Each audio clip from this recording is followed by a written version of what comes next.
From Cask Cartel, this is the Cartel Hour. I'm Cameron Stevens. And my name is Seth Benheim. Together, we're tasting all kinds of spirits with master distillers, celebrity guests, and more. We're here to learn a little bit and drink a little bit. So grab a glass and let's enjoy. Welcome back to the Infusery for another episode of the Cartel Hour. My name is Cameron Stevens. And I am Seth Benheim. And today we are drinking Michter's whiskey. Single barrels, toasted barrels. 10-year bourbon. 10 years. Rye. American whiskey. Not the whole lineup, but an impressive selection of the lineup. You know, 6 is a good number for today. Yeah. I'm excited. And who do we have? We have John Shutt. He is the director of strategic operations. How you doing today, John? Doing really great, guys. We're coming out of an ice storm here in Louisville. Wow. It's been crazy the past couple nights. But luckily, no power outages here, and it seems like the city's got a pretty good hold on things. So that's good. Well, clearly the ice storm did not do any damage to your impeccable fashion. You dressed up for the podcast today. Thanks, man. You look great. You know, it's funny. I've always worn suits and sport coats, and I remember my first year was my previous company. I was actually walking at the distillery, and the master distiller stopped me and said, "What do you do?" I said, "I'm the international sales guy." He said, "Looks like you sell insurance." So, I mean, you know, it's to me, bourbon attire is a nice sport coat and blue jeans and tuck it in, have some nice boots on. That's Kentucky attire. Hey, that's okay with me. That's what I've seen. I've seen there. And director of strategic operations, tell us what that means. So director of strategic partnerships. Oh, partnerships. Yes, partnerships. All good. No worries. Yeah, I always say it's this ambiguous title that really creates a lot more questions than answers. But I recall back when I was being interviewed with Joe and the team at Mikter's, Joe knew who I was and said, "John, we know who you are. We know your strengths. You know, we want to look at you as this ultimate utility player. You know, we want you doing this, this, and this." Ultimately, 90% of my job is to manage our international markets, and we are plus 60 at this point. So that's a lot of markets. It means I'm up early, and it means I'm up late. And, you know, we have a great team out there of ambassadors from Beijing, Singapore, Denmark, London. I'm helping to manage them. And it gets into everything. At Michter's, you know, everyone wears a different hat on a different day. You know, we are a family-owned distillery, family-owned company, and it's all hands on deck. You know, it's a team effort. It's a family effort. That's really the true feeling that I have working at Michter's is it's this big family, and we're all doing different things, but we're all helping each other. So I've been in gift box design. I've done some things at Fort Nelson, our downtown distillery in downtown Louisville. There's really a long list of things that I do, but 90% is all focused internationally. Gotcha. Awesome. Well, thanks for coming domestic for us. Yeah, staying local. Now, I've been to Fort Nelson. I've been to the bar 3 out of the 5 trips to Louisville now, and I love getting cocktails there. It's one of the first bars in America where I saw them shaving ice like the Japanese do and actually cutting down these blocks with a gigantic I don't know what kind of knife that is, but I'm sure it has a fancy Japanese name, but it's just an amazing experience. Even just whiskey on the rocks is like an experience there, which is kind of hard because normally it's a couple ice cubes and some whiskey and, you know, call it a day.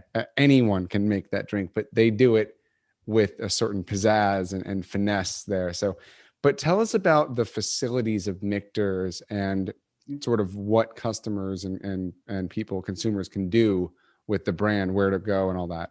Yeah. So at this point, Michter's has 3 locations. Our workhorse distillery, where the majority of our production, bottling, processing, even one on-site warehouse, that's going to be in Shively. Okay. It's a really historic, distilling rich history type of area in here in Kentucky. It's a city within a city of Louisville.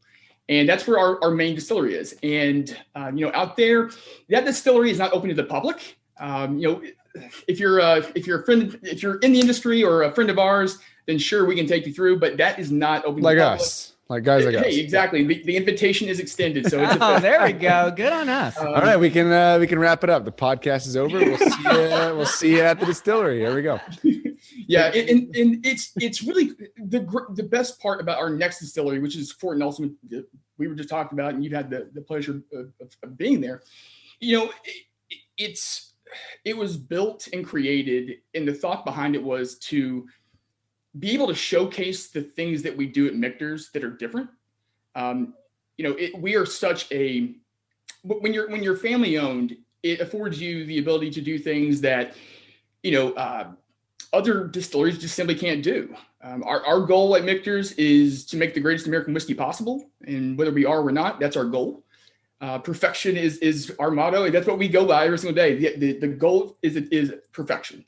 But Fort Nelson opens that up and really showcases what we do different. It's tangible. You can touch it. You can see the still system. It's a pot-to-pot system, which you obviously saw, along with the cypress wood fermenters that were used in Michter's, Pennsylvania. Because before Michter's was resurrected in the 90s here in Kentucky, this story goes back to 1753 in Pennsylvania. So we actually have those stills made by Vendome, family-owned still maker here in Kentucky, in Louisville. In the bar at Fort Nelson. I'm glad you said that experience, because we wanted everyone to feel that Kentucky hospitality. We always say we've never met a stranger here in Kentucky. That's how we are. And we want people to feel welcomed, but ultimately just excited to be there. And the bar, the aspiration was to be a true world-class bar. And, that Hoshizaki ice machine that you're talking about, the Kleinbell, the Scotsman, we have an amazing ice program there. Our the classic cocktails were curated by Dr. Dave Wandrich, who is the foremost expert on American cocktail history. So, he is a doctor, so. He's the cocktail doctor. The cocktail doctor. I'm the patient. Give me my prescription. There you go. But yeah, I mean, it's not this Disneyland experience. That's not what we want. We want it's authenticity. It's cool. Is what we're looking for. If I had to describe it, it's cool. Like it's very, very chic and like a little Gatsby-esque in terms of like furniture. It sounds very refined. It's meticulous, like the furniture design, the flight board, the menu, every single element. Nothing was like, we got some chairs, throw them out there and we can let people sit. Like it's nothing like that. I mean, this is a bespoke space that is really top to bottom thought through and beautifully designed. So the design part of it, my wife loved it there, and she's a designer. So if I could tell you how many conference calls I was on and how long they were in regards to the color of stitching in the bar stools. That's what I got. That's what I got from it. Like that's the kind of stuff that those hour-long stitching calls, like kind of, I mean, Cam, you got to check this thing out. It's really one of my favorite bars that I've been to. Amazing. For sure. Thank you very much. It's nothing's overlooked at Michter's. I mean, it truly does start and end with quality, and that's not just our whiskey. That's our employees. That is our importers. That's our distributors. That is, the accounts that we want to be in, and we have these relationships with. I mean, nothing is overlooked at Michter's. It's measured 5 times, cut once. That's the approach to everything at Michter's. Well, one of the places where I think it would be really nice to start, Seth, I know that you want to take a sip, and maybe as we taste this first one, I do. I know you do. I know you well. One of the places where I'd love to start is the full story, which is to me, it sounds like it expands hundreds of years, and then it also is quite recent as well with its revival in the 90s. So can you take us through that process? Sure. So if you look at our history, that history really starts back to 1753 in Schaefferstown, Pennsylvania. The Malioco family did not own that distillery, but John Shank, Swiss farmer, he actually started distilling there back in 1753. You go to the 1800s, it changed hands to Abraham Baumberger. You got Prohibition, everyone's saddest time ever in America. And then you get to the 1950s. And that's when Lou Foreman, still in Pennsylvania, he was the owner and he was looking to rebrand. He wanted to do something different. And he had 2 sons, Michael and Peter. And if you put that together, you get Michters. And people think it's a Pennsylvania Dutch name or a German name. It's 1950s marketing. That's what I always say. It's the two sons, Michael and Peter. You go to 1989, the dark days for American whiskey, and the distillery in Pennsylvania filed for bankruptcy. They literally walked away, locked the door, said it's worth nothing. We're out of here. That was the dark days, the whiskey glut era for American whiskey. You get to the early 90s, and that's when Joe, who's our owner, Joe Meliocco, he decided to acquire the abandoned trademark. And his first dilemma was, well, do I restart the distillery here in Pennsylvania, or do I go to Kentucky? And Dick Newman, who used to run Austin Nichols Wild Turkey, he actually told Joe, he said, look, you got to go to Kentucky. It's where all the right people are, all the personnel. And that's not just distillers either. It's the compliance people. It's everyone who it is the heart of bourbon, and the weather. I mean, literally everything draws you to Kentucky, and ultimately very glad that Joe decided to do that. That's when we went through 3 phases of production. Phase one was, we didn't have enough money to make a national distillery. So Joe went to Kentucky only distilleries, and he was sourcing these barrels and tasting these barrels that he loved, that they were rich and viscous, and just that taste profile he was looking for. And for bourbon, right? It was first the bourbon. It was bourbon and rye. Bourbon and rye were the first two products. And think about this: rye back in the 90s. No one was doing rye. It's still a tiny category. It's still small. But that's the foresight that Joe had. He was choosing these amazing barrels. And then you get to phase two. Phase two is we went to a Kentucky only distillery, and we said, look, we know exactly what we want to make. We know the specs, the mash bills, the cooperage, everything. Joe says it best. We were a chef cooking in someone else's kitchen. That's really what it was. It was Michter's days. And that goes into phase three. That's where we are today. And that's that Shively workhorse distillery I was talking about, where, in 2015, August of 2015, officially, after months of fine tuning and just honing in on exactly what we wanted to do and making sure that whiskey was ultimately the best it could be, that's when our distillery came online in Shively. So that's really the start, and that's the abridged version there, but the long history of where Michter's came from and where we are today. So sourcing from the 90s to 2015, when they started distilling and putting down barrels of their own whiskeys. So the core 4 products you guys really make, and I may have this right, hopefully, is the American, the sour mash, the rye, and the bourbon. You got it. I got it. Okay, good. So we've got today, and I'll just kind of walk through what's in front of us for those that aren't watching on YouTube, but definitely check us out on YouTube. But for those listening to the podcast, we've got the American whiskey. We've got the small batch bourbon. We have the toasted barrel bourbon, which we'll talk a little bit about the toasted barrel sort of series you guys have. And then another one from a kind of different series is the cask strength rye, or the barrel strength rye, I should say. And then we have 2 bottles from the age statement class of bourbon and rye, one 10-year-old bourbon single barrel and one 10-year-old rye single barrel. And this is just a kind of sampling of some of the stuff you guys do. So we've got 2 of the core 4, 1 of the toast, 1 of the cask strength, and 2 of the age guys. So do I have a good order here if I'm going this way? Is that a good order? Yeah, you do. I mean, it's... Some people are strict on how they taste. I mean, generally, I go by ABV. That's really what, if you start with the cask strength, I think it's probably a mistake. Yes. Just being honest, I mean, your tongue can only take so much, but the lineup looks great. And the thing I love about, our products, it's like, wow, you have so many products. The best part is there's something that's right for everybody in every mood. That's how I feel about our 100%. Yeah. Yep. Well, since we have poured this unblended American whiskey, tell us a little bit about this in particular. Well, again, it's part of our core 4. It's the lightest expression we have. In terms of the name itself, because people say, well, American whiskey, what's unblended? As far as we know, we're the only distillery and only brand that has an unblended American whiskey. And where that comes from is the fact that, in the terms of category, the category of American whiskey and blended whiskey, all you need is 20% whiskey in the bottle. The rest can be grain neutral spirit. You can add color, you can add flavor. We don't do that. This is it's fully matured. It's somewhere between 5 and 7 years old. But what we've done here is it's 100% whiskey.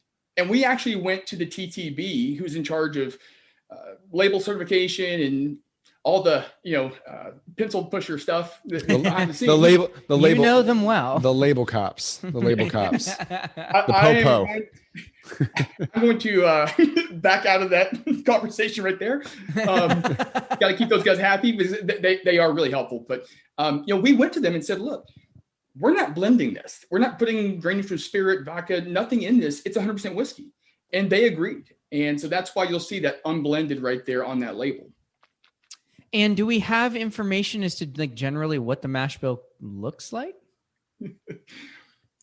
So although we are very transparent Michters, there are a few things we do hold near and dear to our hearts. I think we're going to cross that bridge a couple times as the questions come out on some of this stuff. We'll spare you from asking exactly where the whiskey comes from that is not made at Michter's. But is any of this stuff that's in the glass or in the bottle right now and the current, I just bought this bottle recently. So is this have any of your guys' distillate?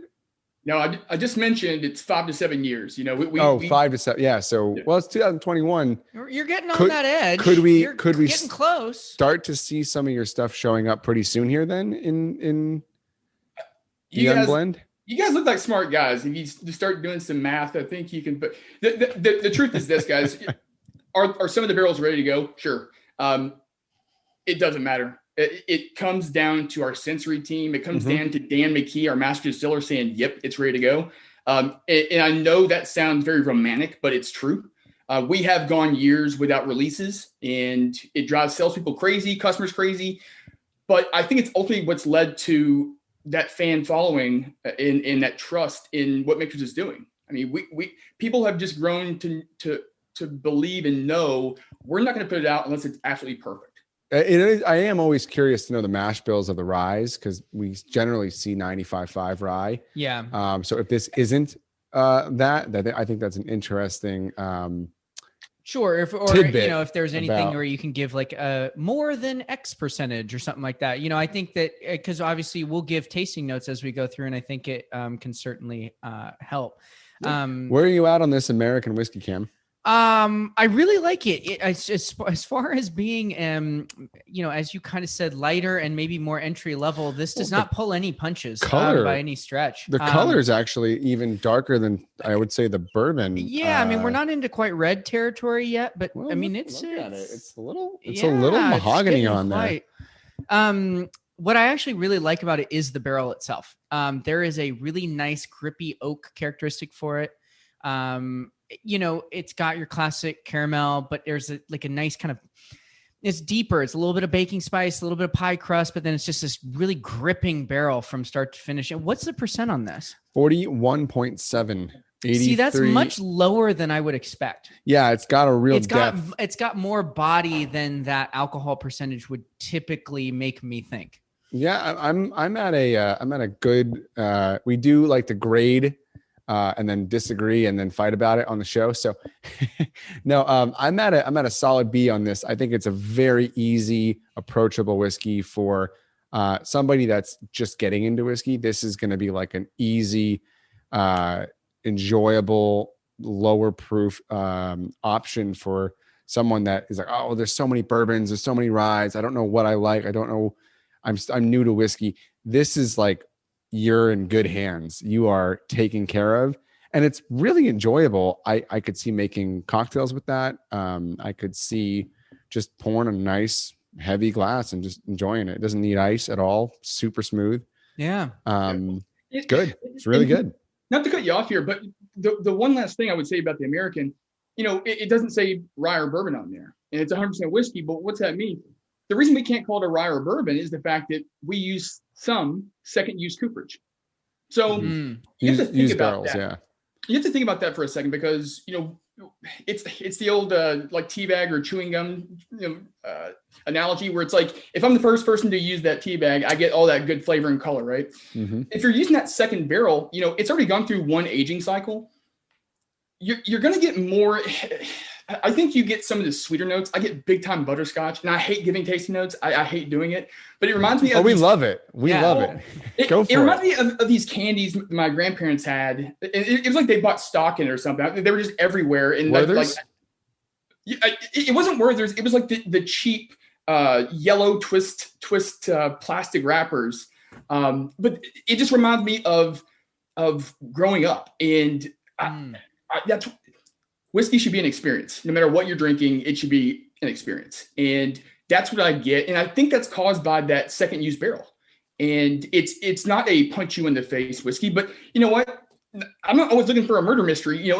Every time I mean, sometimes I just know it's going to be good. And for me, the American whiskey it's my summer go-to, because in a highball, it is unbelievable. You get sweetness, it's refreshing. And it's that ABV doesn't make you sweat here in the Kentucky heat. There you go. No, it's like very comforting whiskey. You're like I said, you're in good hands. It's gonna take care of you in a very gentle, sort of lovingly way. Yeah, and I mean, I like bigger whiskeys in general. So if this is your lighter offering, I'm really excited to see where this goes.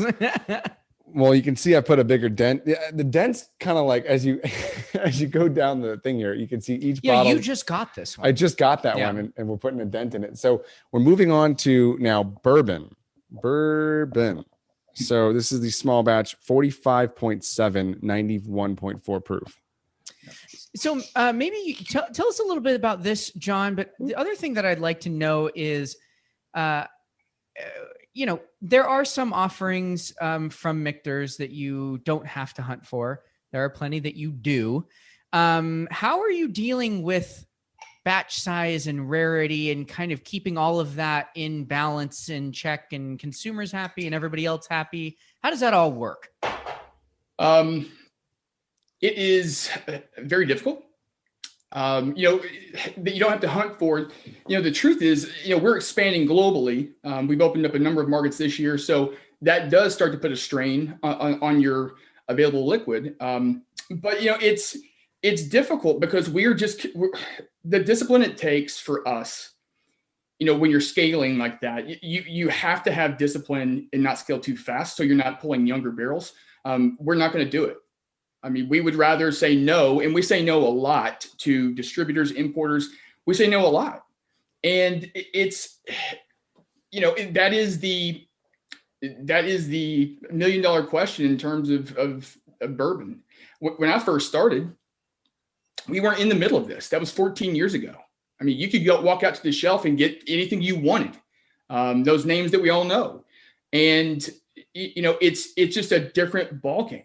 And so many people have turned on to American whiskey. It's difficult, but again, we're committed to only releasing stuff when it's ready to go. You could talk to Steve Ziegler, our executive vice president, in regards to how he manages his allocations, but it's difficult. It just is. I mean, we wish we could fulfill everything, and with these limited releases, the problem is, you can go off expectations and your yields be a lot lower. And so you didn't get what you thought. And that's why, we don't typically tell people it's coming out until we know exactly how much.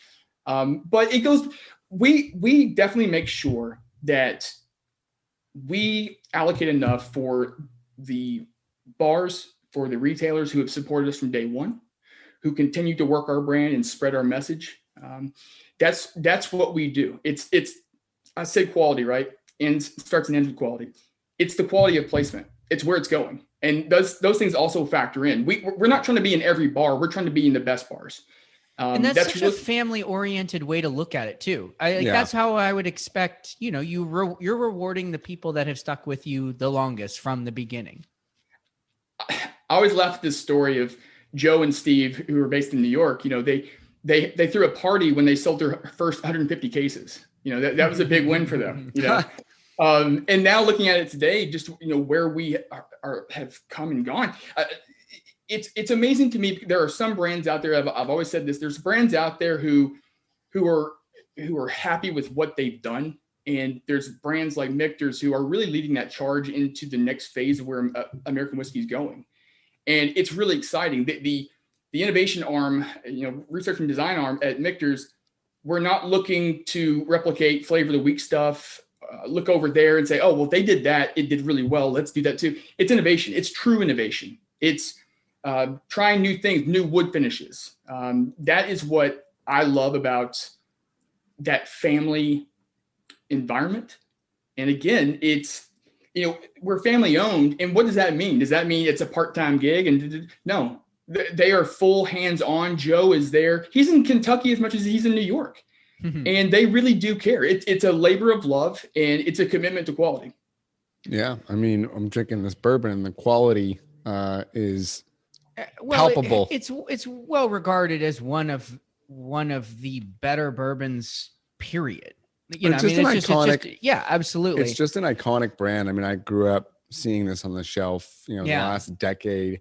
This bottle has been everywhere I've been since I've been shopping for booze and making booze and all that. It's a whole art form, and this brand has been there from my initial experiences. And I mean, I was not drinking in the 90s. I was a young kid. So tell us a little bit about what goes into the small batch bourbon. Yeah, and the key word right there is small batch. Everyone has a small batch. And you guys know this. You're in this biz. There's no legal definition. What does that mean? There's some distillers that do 1,000 barrels. That's a small batch. The wild thing about Mikter's is the fact that it's literally the equivalent of 20 full barrels. You have to account for angel share and things like that. So yeah, it's the equivalent of 20 barrels. The equipment at Shively can't handle more than that. We can't go to a larger batch size. Why is that so important? Why is that so interesting? Again, the discipline that you have to take in making sure every barrel is our quality. It is something that is just drilled into our sensory team's head. They know what they're looking for when it comes to Michter's. Every barrel, you can fill them up side by side, and that wood is going to affect that whiskey differently. But if you don't have that discipline, if you're just checking yes, and it's 5 years in a day, get it out there, fill it, go. The problem with that is you can't blend out the imperfections. You're going to taste it. It becomes a percentage of the overall taste profile. You're going to taste that flaw. Yeah. And there are flawed barrels. And so again, that's the crazy thing. The things we do at Michter's, they're not all secrets. They're not all proprietary. They're just highly, highly, highly unusual because most people just simply from a dollars and cents standpoint, they can't afford to do it. That's just it. But that bourbon, I'm glad you said that, because whenever I think of bourbon, that's where my brain goes to immediately. I think it's just a perfect example of what a quality Kentucky bourbon should taste like. It's quintessentially has those flavors, those caramels and vanillas. It's very reminiscent of the American, but it has more of those caramelized sugars. Yes. And it has more of those sort of sweet notes that are just elevated. It's just got, maybe it's a proof thing too, being a few points higher than the American, but it just has all those notes are just a little more. And this could just be me liking the general profiles of a good bourbon more than something that's been, I don't want to say blended because it's unblended, but something that is just a compilation of different kinds of whiskeys. So I like this bourbon a lot. I would go B+ on this above the American for sure. Yeah, I do like it a little bit more. What I do like about it is that it brings in some of those sweet flavors. I get a lot more vanilla. I didn't really get too much vanilla on the American whiskey. And what's interesting here is that I think the barrel backbone does a lot of the heavy lifting on the American whiskey, and now a little bit of extra proof. It's an oily mouthfeel too. So you get a little bit of that oak on the back. Yeah. But it sits and it's weighty. It's thicker. A little bit weightier. It's a thicker pour. Which I very much like. And you use the word quintessential. back when I Kentucky. was back in my beer days, we'd have this thing where, it was the BJCP had like the icon of each particular class. It's like, this is the classic style of this. I don't know if that exists in the spirits world, but like this would be a contender for just what do you think of when you think of classic Kentucky bourbon? I'm not sure how else to describe it. I would say that the batch size is interesting. We did talk a little bit about Buffalo Trace on one of our episodes, and we looked at the regular everyday Buffalo on the bottle Buffalo Trace, and that's a 40 barrel batch size, and that's their small batch. So this is about half the size of that. So this is in comparison and very small batch, half the size. It's interesting to always talk about what small batch means to each producer, each distillery. So I love that information. It helps me understand how the stuff is getting kind of thought through. Yeah. And if I took my notes right with your all's notes just now, what I'm hearing and what I believe in is what makes a good bourbon. Why do I think this? It's not having too much of one thing. It is this balance. And people always say, oh, it's very round and balanced. Balance means not having too much of one thing. So you've got these grain flavors that are working with that wood in perfect harmony. I mean, and again, not being romantic, but that's what I'm looking for. I'm looking for nice, steady, and smooth. I want that. It's Valentine's Day, man. You can be romantic. Yes, but what's interesting about what you're saying, John, is that there's a way to use the word balanced as a very positive descriptor, and there's a way to use balance where it's kind of like, yeah, it's really balanced, and because you can balance away character, and this doesn't do that. Well, and also too, if I had 2 hours, I mean, guys, obviously you can tell I can talk for 10 hours straight. But it goes back to those fundamentals that we do in production. Every single, and a lot of people go, oh, you shouldn't chill filter. Oh, you shouldn't. No, guys, we're not making Scotch whiskey. We're making American whiskey, and it's different. You got different compounds, and you got these large chain compounds that are just huge in flavor, and they mask some of these subtle flavors. My whole point is this: there is no one size fits all approach to how we filter our whiskeys. Every single whiskey that is on that table right there has its own individual chill filtration protocol. They are all chill filtered, though. They're all chill filtered. I didn't know that. Does it say that on the bottle? But are you talking different machines or like different processes within the machines, or how does that work? We're talking about different filters. We're talking about different media, or like the actual filter itself that goes in. The number. Actually, in development, we went through 32 different iterations of how we're going to filter each whiskey, and we found its best overall qualities and characteristics, and just flavor and taste, smell. And we narrowed that in. Now, having said that, if you look at our 10-year products, that's every single year we have to go through that. And for our 10-year bourbon, that's twice a year. It's that spring release and that fall release where we have to go and look at this barrel individually and say, what can we do to make this taste its absolute best? And that's using different style media, diatomaceous earth, perlite. It's like crushed fossils and volcanic rock. It's very, very thorough and thought through. And if you're a whiskey geek, I'm telling you right now, you will fall down a rabbit hole with Mikter because we are a whiskey geeks. Listen, if an owner of a distillery came to a master distiller and says, if you could make a distillery the way you wanted to, what would you buy? What would you do? That is what we did. Pam Heilman, who came over from Jim Beam, she's since retired, but she was able to build this distillery from the ground up the exact way she wanted to do it. It's why our copper still system is 100% copper. No one does that. You've got copper trays that distillate has to come in contact with copper, 100% copper, custom built. Everything that we do, I said this earlier, nothing's overlooked. The smallest details to the biggest details, everything. And we believe that has an impact on the overall quality of the whiskey. Yes, well, we appreciate you guys nerding out because we, the consumers, benefit. Yeah, you did it so we don't have to. Well, then, geez, we have to talk about barrels because the next thing we poured is the toasted barrel finish. Talk to me about toasted. So let me tell you the process before I talk about the whiskey. Every single barrel that we have is toasted and charred before we fill. Why is that so good? Well, number one, what you're doing is when you have these staves that are set outside for 18-month minimum, industry standard 6 months, we're waiting 18 months, almost triple the amount of time for that wood to even be ready to be put into a barrel. The seasoning, right? You got it exactly right. You're breaking down these layers of wood that are full of tannins. They're like antiseptic, like it's the green characteristics of wood you don't want. So by toasting before you char, I mean, you're literally getting rid of those layers. The way I look at it is this: when you toast, then char, you're almost taking those layers and building a highway down to all those really amazing flavors, your caramels, your vanillas, your butterscotches, your toffees. You're creating a highway for almost instantly being able to go in and get those flavors out. You're opening the pores. You're opening the pores of the wood. Dilating the pores of the wood.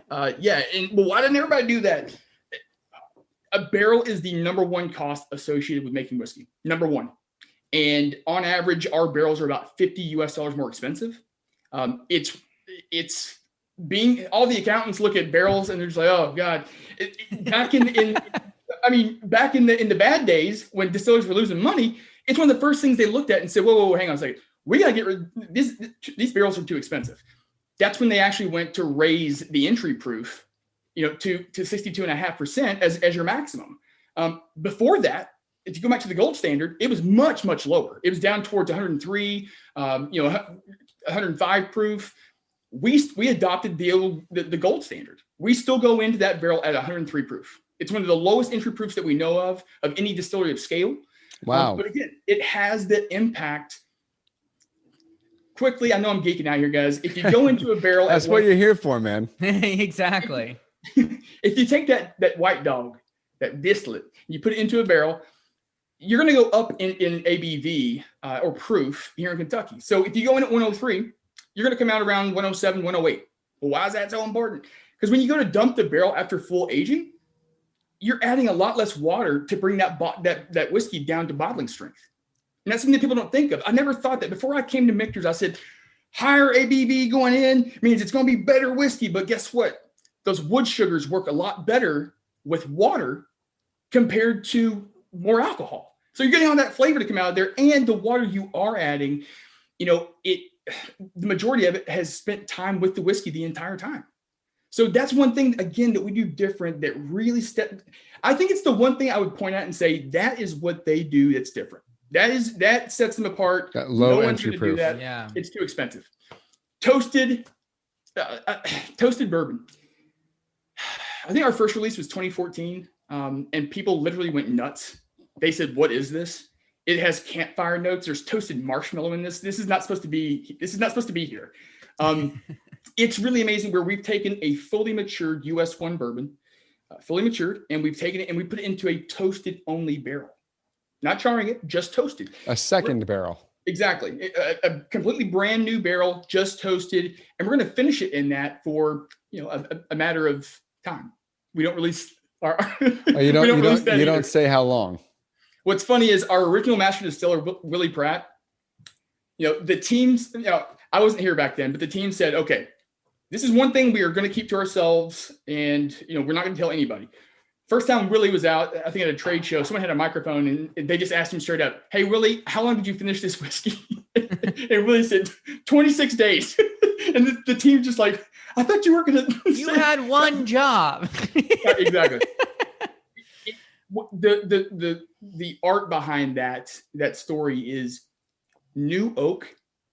It imparts flavor very, very quickly. That whiskey is going to start changing very, very quickly. Not everything is 26 days. It's all different. I was going to ask, does it vary between seasons? Because if you do it in the heat of the summer, it's totally different than if you do it in the dead of winter. That's a very good point.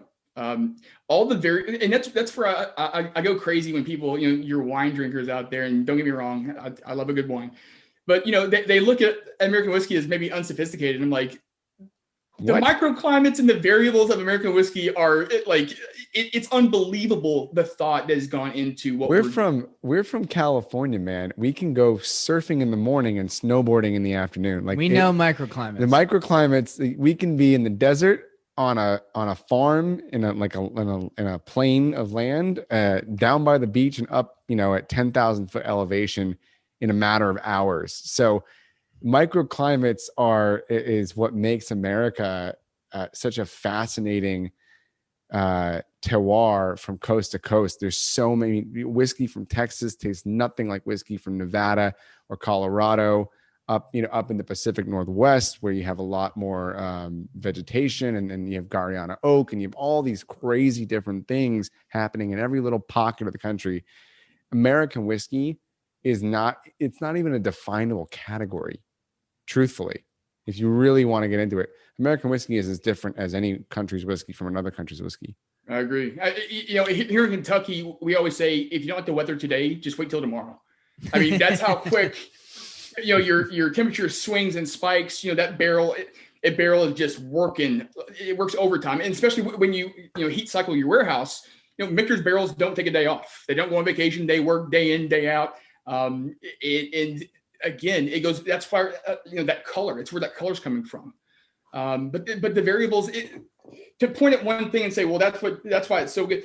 It's compounding. It is everything. We have all 4 seasons here in Kentucky.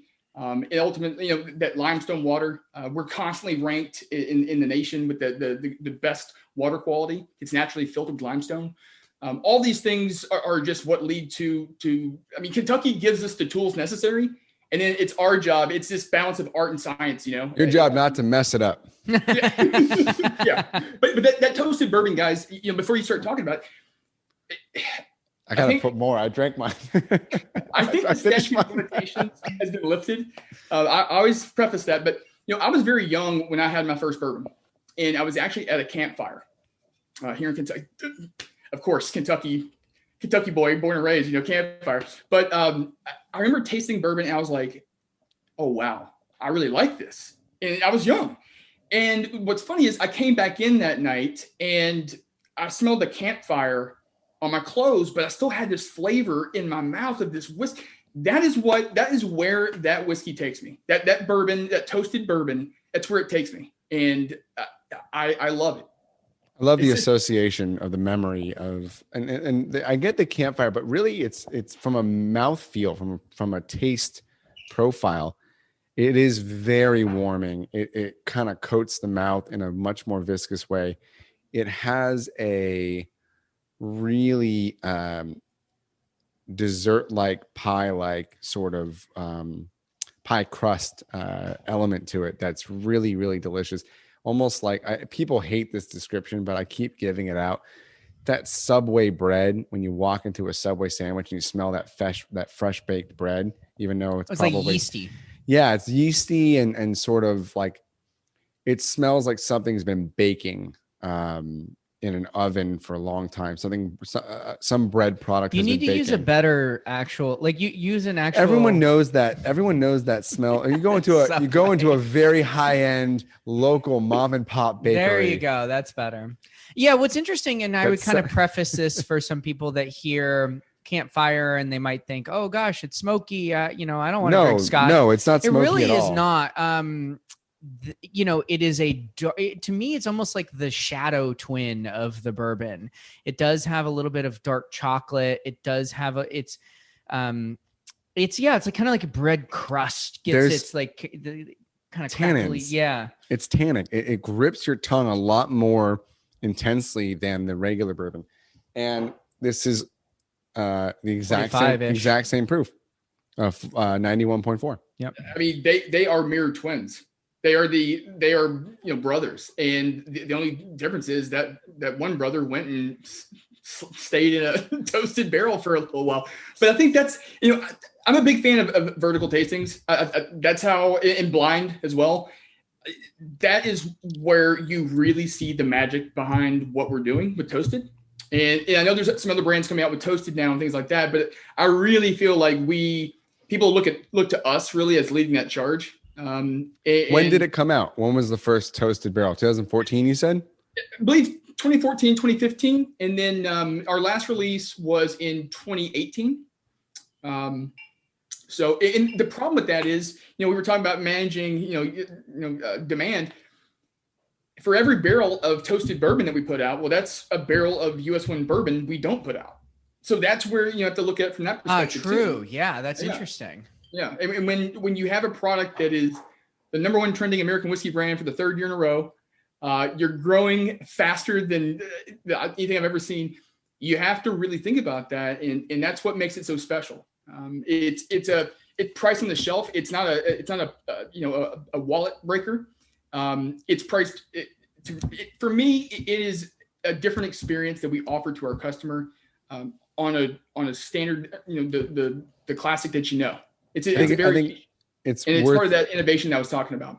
Yeah, it's fantastic, and I'm at an A- on that one. I love that bottle. It's worth mentioning that toasted barrel, the one we're about to try, the cask strength rye whiskey in these 2 10 years. It's worth mentioning that these drive in a different lane than the core products, which you can find almost everywhere and almost every day at a very value-driven, amazing, affordable, and well-deserving price. These next 4 and the varying iterations of them. So I know you guys do a toasted barrel of all of the expressions, or just a couple of them? So to date, we have released in 2020, we've released our toasted barrel strength rye. Mm-hmm. To me, barrel strength rye. Wow. It is the same whiskey you have in front of you. Only again, we put. Oh, you're getting even crazier. So you have the bourbons, you have the toasted bourbons, and now you're doing toasted barrel strength, and you also have barrel strength bourbons. So you are kind of like mixing and matching, and you're pulling each lever every which way with these things. We've also done a toasted sour mash. That was 2019. Yeah, so you did toasted sour mash, and you did toasted rye as well, right? You've done 3. So we've not done a toasted rye. We've done a toasted barrel strength rye. Okay, got it. Yeah. Sorry, I'm all about the details. No. I thought you had done. I thought the idea, and maybe again, there's so many different things coming out. I thought it was all of the 4 core, and then all of the 4 core at cask strength, then all of the 4 core toasted, and then all 4 core toasted and cask strength. I wish. So right now, 3 toasteds that are out there: the toasted bourbon, toasted barrel strength rye, and that toasted sour mash. And got it. The one thing I would say about toasted too is, well, okay, you put it into a toasted barrel. There are hundreds of toast profiles, hundreds. So that really can affect, if you go to a lighter toast, you're going to get those honey flavors, sweeter, working towards the darker, heavier, flavors. And then you go to a heavy toast, and you're pulling out tobacco and leather. And to me, our toasted barrel strength rye, honestly, is probably the most unique American whiskey ever made. That's my personal opinion. I know it's a bold statement. I stand by it. I get salted caramel. Salt should not be in American whiskey. We get lakes, not salt water. Savory, the savory notes. Yes, exactly. I have never offered that to someone and they didn't like it. And even the Scotch drinkers, I've learned this. Even the Scotch drinkers who come over to a table at a trade show or something, you Americans, I've learned to watch eyebrows, because he may not say he likes it, but if his eyebrows go up, he likes it. Well, John, this is a question actually kind of playing off of that a little bit that I would like to know, especially given your role in the international markets.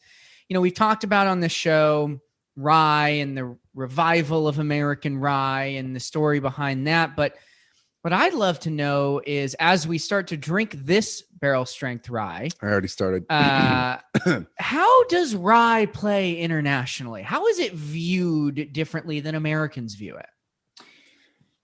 It really is country specific. For instance, in Canada, they're famous for their Canadian ryes, and so it's perceived differently there. But one thing that we focus on internationally is we are a brand that has always embraced mixology from the very beginning. You get a lot of guys, a lot of distilleries, brands, marketing people say, "Oh, hang on, don't mix it. Okay, we're premium. Okay," and I get that. And while I can appreciate,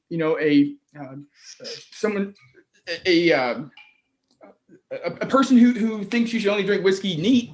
Well, I'm sorry, man. I'm not going to do that in August here in Kentucky and sweat my butt off, So internationally, if you go abroad, if you go to Italy or any number of markets we have, the bartender has brought rye back, and that's here domestically too. They went back and looked at, Dr. Dave Weinberg, his books. They saw that old fashions in Manhattan's actually call for rye whiskey. It's not bourbon. Yep. And that is who really brought American rye back. And while it's still a very small category, the best bartenders in the world who aren't trying to make good drinks, they're trying to make unforgettable drinks. Even when Michter's is harder to work with because of the price point for a pouring or they say, yeah, it makes it better. It's what we talked about with that entry proof. When you're done and that whiskey's in the bottle, that rye whiskey's in that Michter's bottle, it's a concentrated whiskey that doesn't have a lot of water added to it. So it stands up to anything a bartender throws at it. Everything they do is going to dilute that cocktail more and more and more. They're not trying to mask the flavor. They want to enhance the flavor. And that's really what has led that charge of American rye. So I would say that it's growing. But again, it's a very small category, but it is definitely on the move. Well, we're drinking the Cask Strength Rye, and goddamn, it is very good.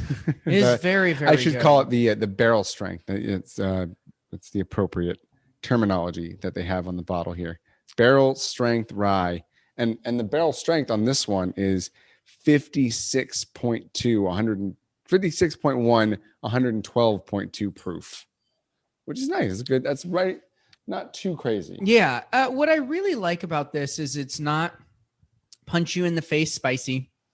It's more, it's actually quite nutty. And what it is it's very bready.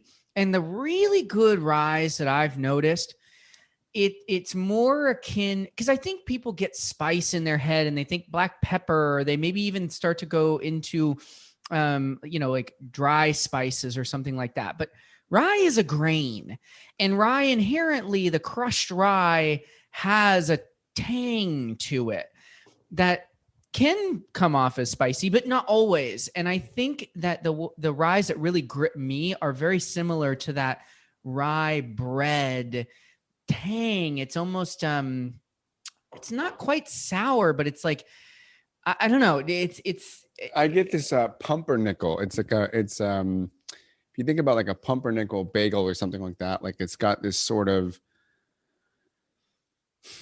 seeds, grains. Yeah. If you think about like that sort of chewier consistency, and there's with this Cask Strength, there's certainly a spice to it that is overwhelmingly beautiful, and it's an excellent pour. I mean, this is one of those bottles that you'll see marked up, like really marked up. Both of these, the toasted and the barrel strength versions, are fetching higher prices than I think Michter's intended. But, I think that's also just a symbol of people's demand. And when, you guys supply, as you've explained already, you supply what you can, where you can, and when you can, but people want it more than that and then some. And so they're willing to pay, and the retailers are charging what they're noticing what people will pay for a product that's of this quality. And you see that a lot with, again, Buffalo Trace and other distilleries, and some editions of some of the more middle of the road brands. But Michter's has done something, and what's really impressive is, even though, as you've explained, the distillery itself is not necessarily what we're drinking, the workhorse that's putting away whiskey that's still coming of age for the most part. What's really impressive is that Michter's has developed this iconic brand that can stand up to these, much older, much larger, much more established Kentucky distilleries, and do the same thing, fetch those higher prices, and do that through the art of beautiful blending, careful barrel selection, meticulous attention to detail, everything you've said. And we're restating at this point, but I'm at I'm thinking I'm at an A- on this still. Yeah, this It's is really, now gotten really into awesome. that category for me. I do like rye. I think this is a beautiful expression of rye. I love the higher proof. Yeah, it's quite good. And I want to stay on rye. And I switched the order here. I want to stay on I did notice rye that. because we're on rye now. So let's go try the 10-year rye. And this is the 2019 So rye. tell us a little bit about the age statement line in general. Well, and also too, just real quick on the barrel strength stuff, guys, a Michter's whiskey might be powerful, but it will never be aggressive. That's how I look at it. It doesn't fight you. It is, usually a cask strength, you take a deep breath before you drink it because you don't know how hot it's going to be. This almost invites you back for a second drink. It's like, oh, we can get along. This is great. And it's not maybe an everyday pour, but it is something that really showcases that low entry proof. I can drink that every day. You could if you wanted to. Maybe not in August again or July here, but every rye that we have is single barrel. We call it a Kentucky style rye. So those two rye whiskeys right there. You were talking about the 95 to 100% ryes, and if you want a big punch, then they're there for you. And those are great whiskeys. And this is not a 95% rye. This is not. It's a Kentucky style rye that does have a lower percentage. And it does have corn and that malted barley.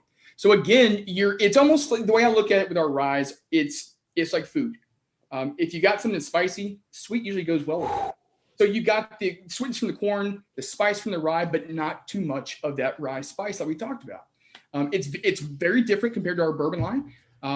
But again, staying within that control space of what we're looking for in terms of flavor, I think they're awesome.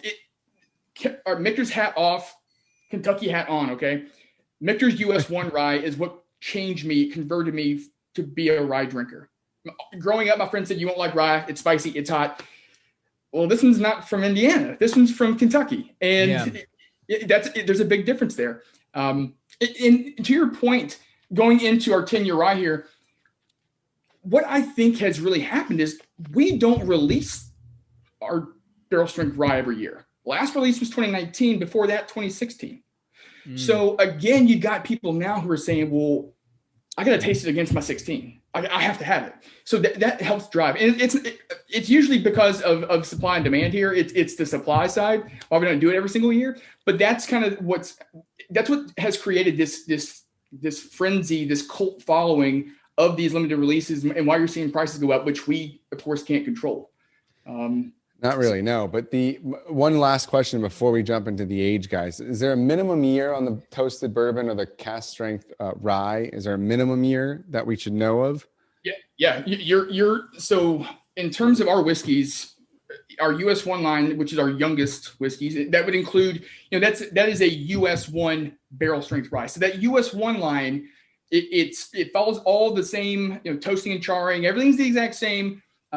There's some variants with our toast series though. Like for instance, the toasted barrel strength rye that I talked about, we're using 24-month season stays for that release.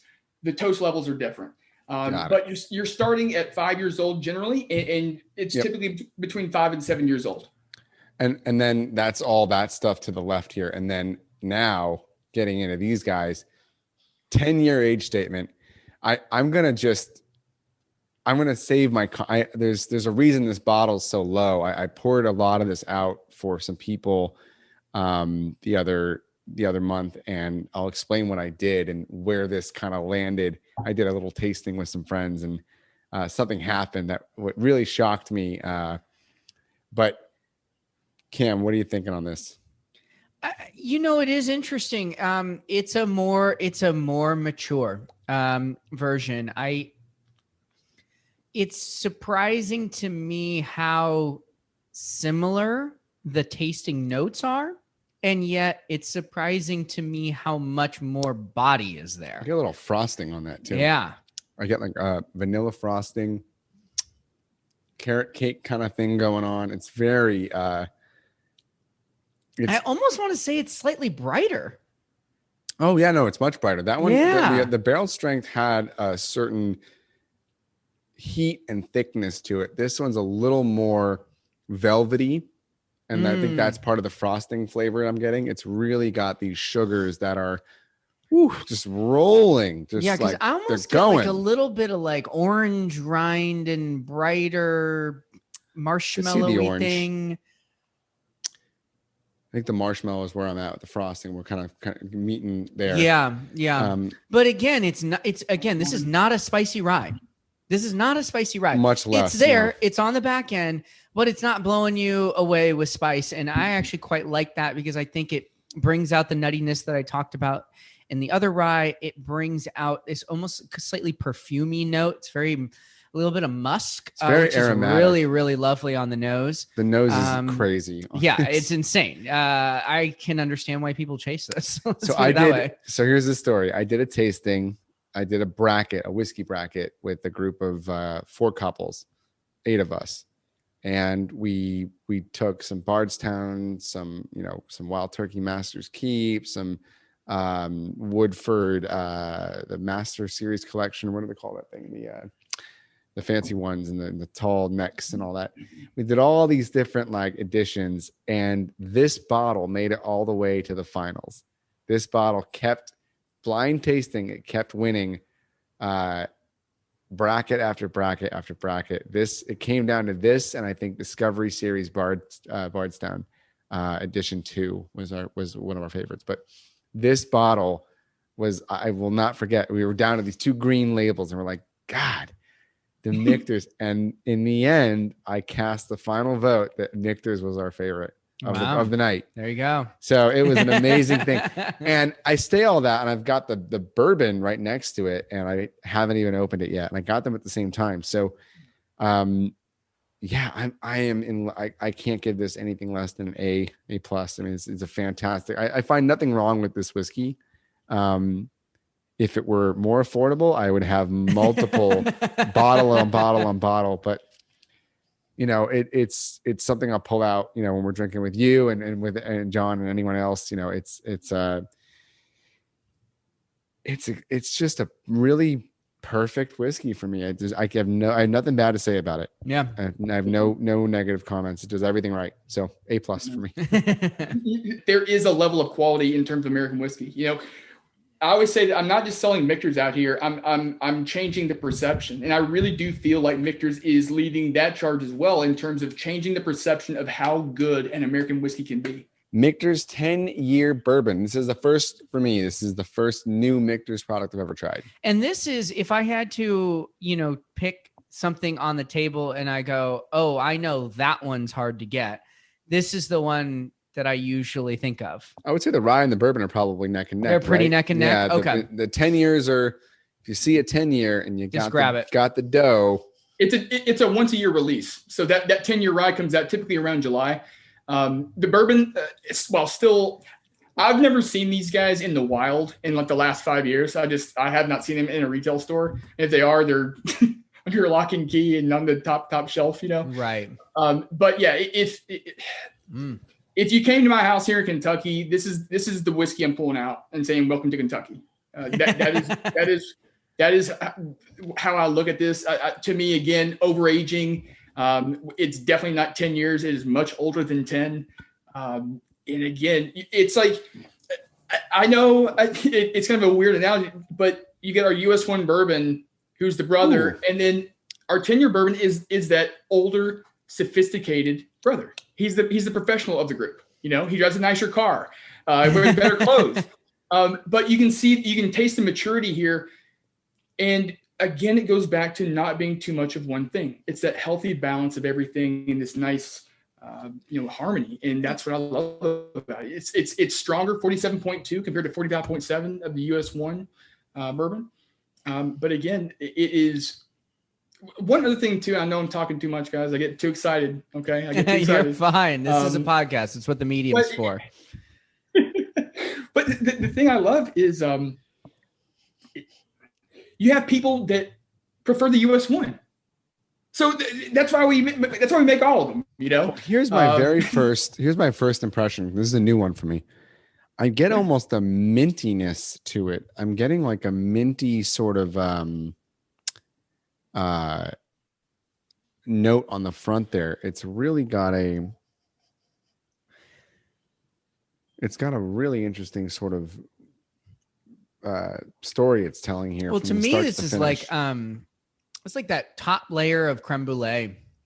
It's like kind of that toasty, caramelized sugars, but that also has that almost burnt note to it a little bit too. It's like we're past like toffee. We're borderline getting into like dark chocolatey notes. Wow, Really lovely. I'm getting lighter flavors than that. Really, I'm not getting chocolate or dark things here. I would reserve my dark notes for more of an American single malt kind of I'm not getting that. No, I'm getting and that's okay. It's good. Maybe the rye spoiled me. I don't know. I like the last two better. If I'm being blunt, honest, and a gut check first impression. well these are exceptional ryes. I think this is a know. very, very, very good bourbon. I'm inclined to potentially side with you on this one. I think the ryes really took me to the extent of where I want to see rye go. And here's the thing. There are a lot of 10-year bourbons out there.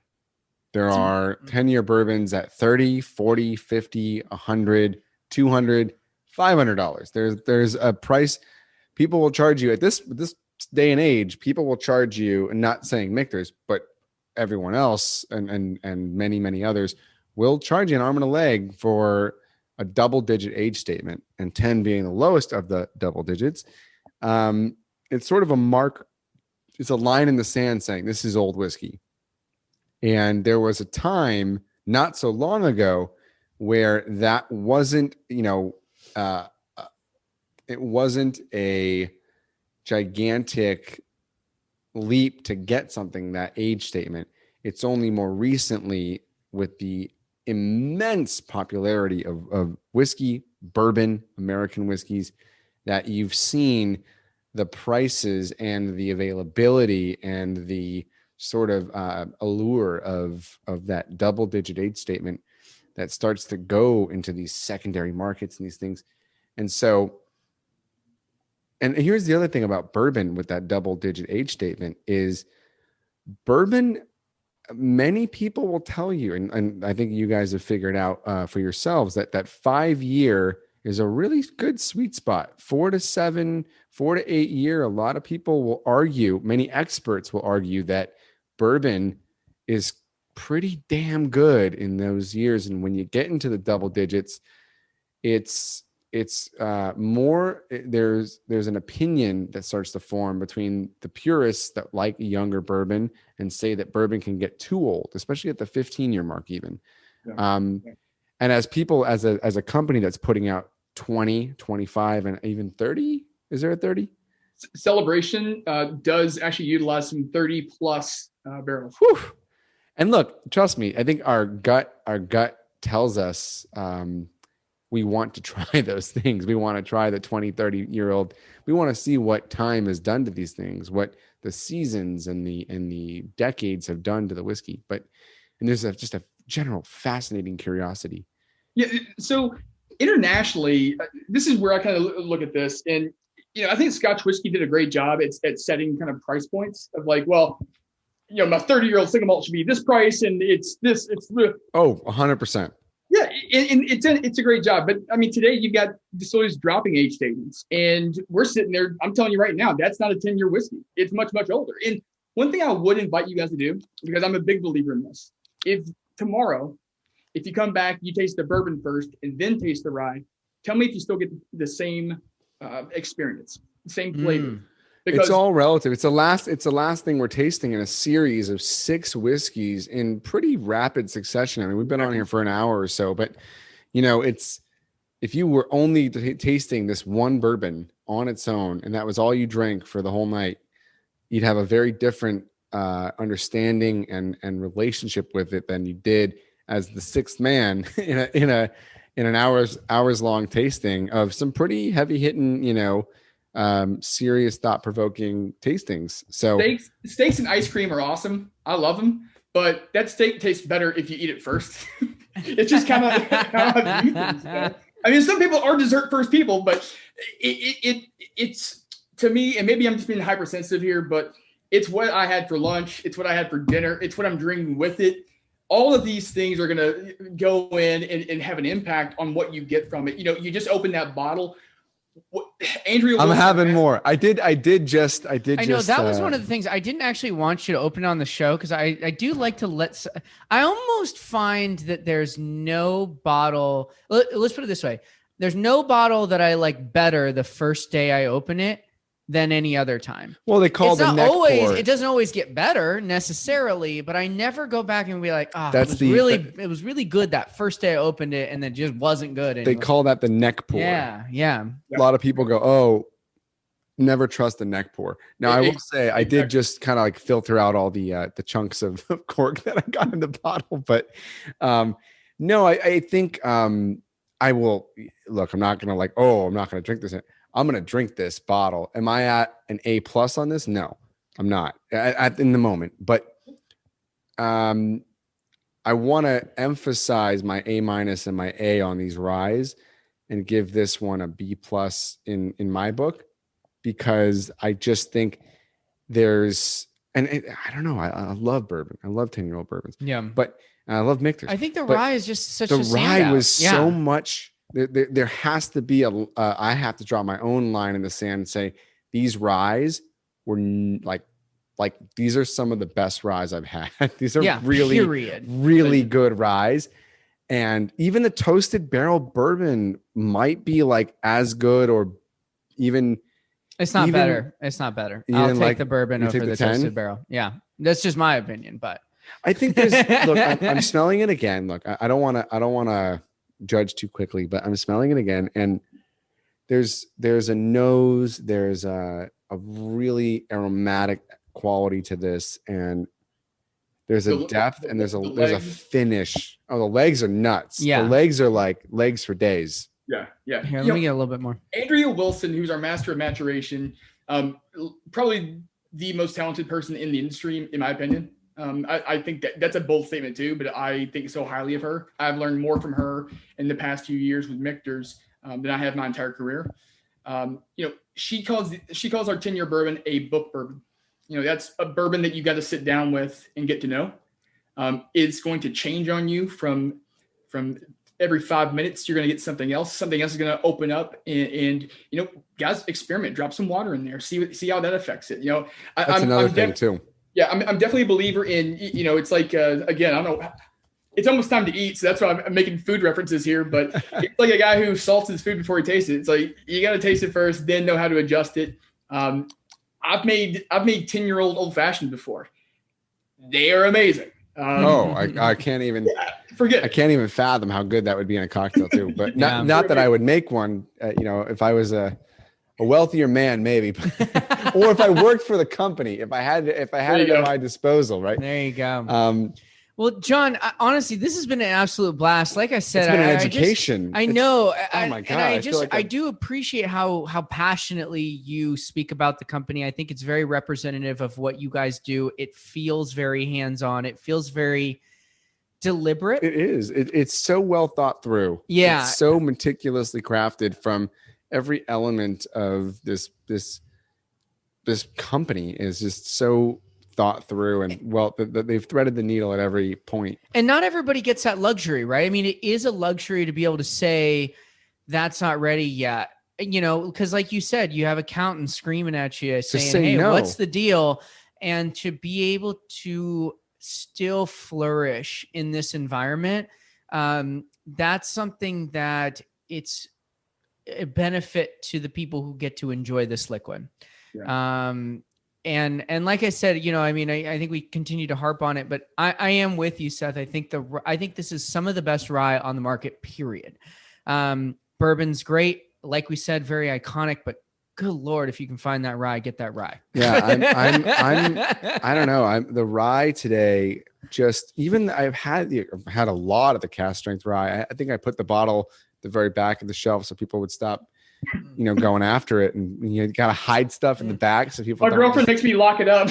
Yeah, no, it's you got to hide the good stuff, because sometimes people will get a little heavy-handed. But man, that barrel strength rye is just a monster, and the 10-year just has so much quality and depth to it, and body and thickness and tannins, and oh my God. Well, everything we drank today was good. Nothing was like whatever. Even the American whiskey, the US one American, was, which is really entry level, is far beyond entry level. I mean, it's so hard to say entry level though, it's like, what does that even mean in a context of a lineup like this? Yeah. Well, so this is what I'd love to know from you, John, as we wrap up this tasting, which was absolutely fantastic. And thank you for walking us through it. What releases are coming? What's new? What's happening with Michters? Where do you want to leave people?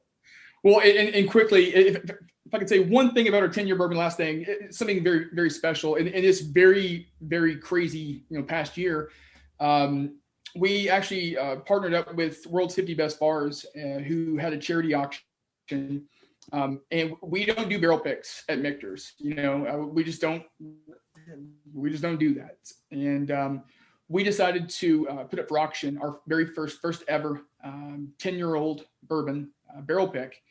And it auctioned off for I think it was well over $209,000.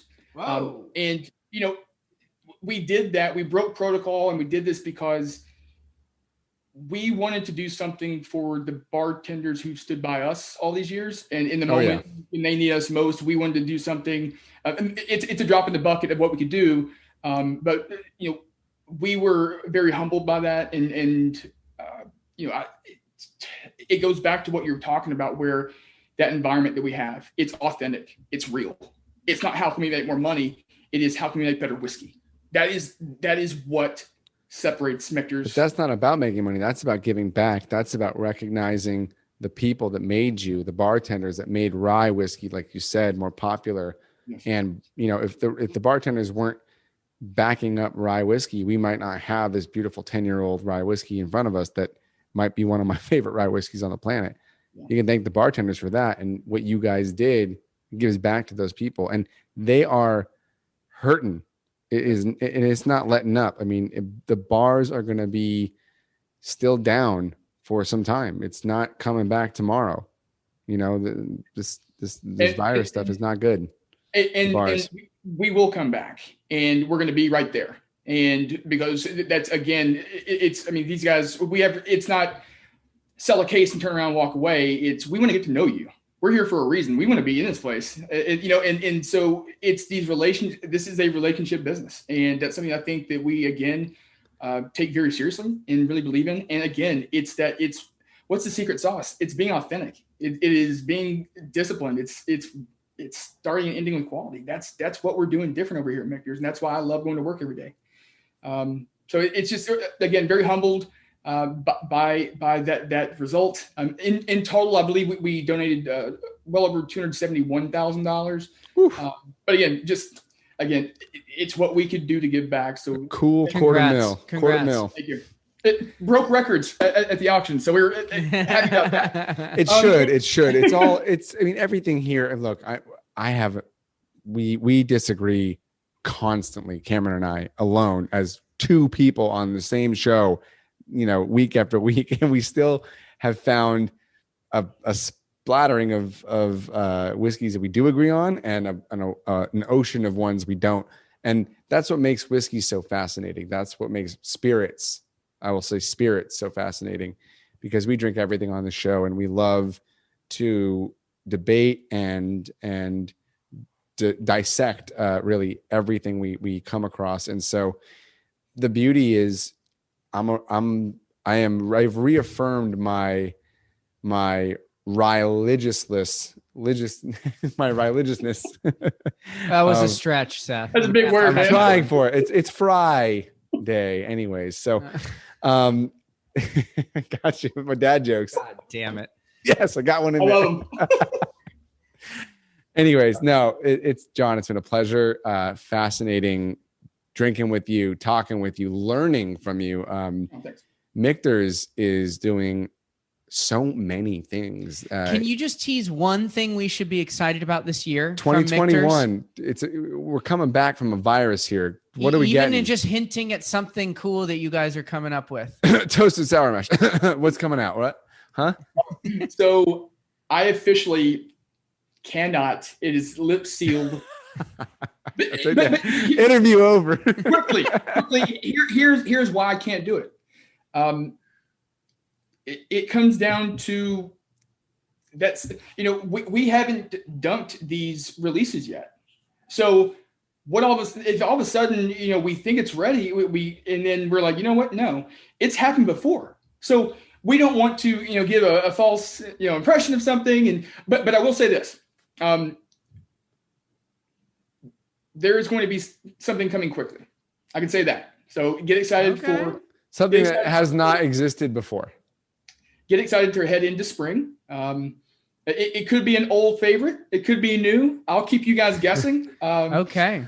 But yeah. Point being, watch Michter's coming into spring. Yeah. Oh, there's a pause there. Get excited about this. It's something I love. How many times have I said that today? But there is something always, unique coming out with, or again, because we're using single barrels and small batches, it ain't the same old thing. It's, I did that last year. It's go time. Let's do the vertical, because now let's see if they got better or if I like this one better. And that is what is really great in terms of our releases. As long as it's finally approved, we have something really throughout the year, which really keeps people excited. It keeps us front of mind. And, I know when I'm in those discussion meetings of what's being released, it's one of my favorite days, because my smile is, last year with Toasted Rye, I literally was the happiest guy in the room. I was like, John, be professional. Don't dance. Yeehaw! Middle of the table. Damn, man, yeah. I can't do that in those meetings, but it's something. I can promise you this. We're even as a team getting better and better and better at finding out, how to make it even better than the previous year, because we're getting so much more experience with these whiskeys. The toasted bourbon, for instance, barrel strength rye. We know what we're looking for. It's going from innovation to now we're locking that in. That's where we want to be. And to me, I love it. We didn't talk about Shanks and Baumburgers. I have a bottle of Shanks, but we'll save that. You know what? There could be a Michter's part 2 in the horizon. So who knows? Talk too much. No. I think there's enough, I think, for a part 2 down the road here. And as more comes out, as we get more, and as we get into Shanks and Baumburgers and all those. What you got there, things. John? So, real quick, Fort Nelson Reserve. This is we offer our barrel strength rye whiskey. You can fill it yourself. You can label it yourself, put your name on it, nice gift box. I do want to tell you, if you ever get a chance to come to Kentucky, to Fort Nelson, definitely we will take care of you. Great experiences like this right here. But, again, I'm second that. I'm selling, but there you go. This has been a lot of fun, guys. And it's not a session to learn. We're just telling stories, we're just talking. And that's what's so cool about bourbon. It's not pretentious. It's approachable. You can have questions. You don't have to know everything about bourbon and still feel comfortable at the highest restaurants and highest bars. You can ask questions. And that's what I think is so great. And I think it's why bourbon, American whiskey, is really catching up to some of these more staunch categories and even surpassing them in terms of popularity and in terms of quality. Amazing. Well, John, thanks so much for coming on the show. We enjoyed drinking with you. It's been an excellent blast. What an experience. Thank you so much, John. Cool, man. Cheers. Cool, man. The spirits consumed on this show are available at caskcartel.com. They are America's largest online premium spirits marketplace. You can follow us on social media at Cartel Hour, where you can find information about upcoming episodes as well as the free spirits giveaways we do quite often. And if you're a spirits brand that would like to come on the podcast, please email us at host@cartelhour.com or send us a direct message on Instagram. Our theme music is by Verified Picasso. Thank you everyone for listening, and remember to always drink responsibly and in good company.